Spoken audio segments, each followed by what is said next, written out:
Effect of substituents on basic strength of aromatic amines. तो aliphatic amines ज़्यादा basic होती हैं एरोमेटिक अमीन्स से, क्योंकि आर ग्रुप इलेक्ट्रॉन डोनेटिंग होता है, और एरोमेटिक्स में बेसिक स्ट्रेंथ कम होती है ड्यू टू रेजोनेंस। पर इसमें भी जो डिफरेंट रिंग पर अगर डोनेटिंग ग्रुप आता है या विड्रॉइंग ग्रुप आता है तो जो बेसिक स्ट्रेंथ है उस पर क्या फ़र्क पड़ता है। तो अगर इलेक्ट्रॉन डोनेटिंग ग्रुप या रिलीजिंग ग्रुप आता है तो इलेक्ट्रॉन डेंसिटी को इंक्रीज़ कर देता है और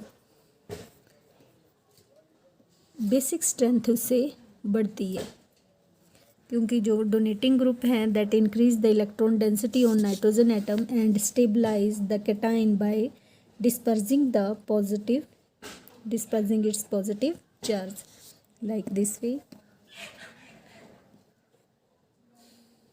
और इलेक्ट्रॉन विड्रॉइंग ग्रुप आता है तो वो इलेक्ट्रॉन डेंसिटी को घटाएगा on the amino group, as a result basic strength decrease होगी।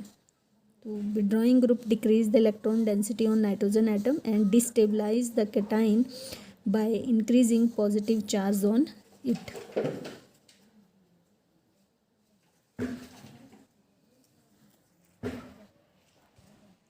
अगर electron withdrawing group para position पर आता है तो बेसिक स्ट्रेंथ ज़्यादा होगी, अगर मेटा पोजीशन पर आता है तो बेसिक स्ट्रेंथ कंपैरेटिवली लेस होगी।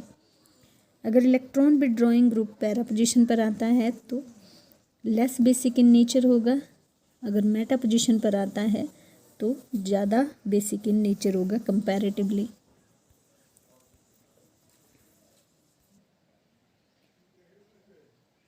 अगर हम बेंजाइल अमीन और एनालीन लें तो इन दोनों में ज़्यादा बेसिक इन नेचर कौन होगा? बेंजाइल अमीन।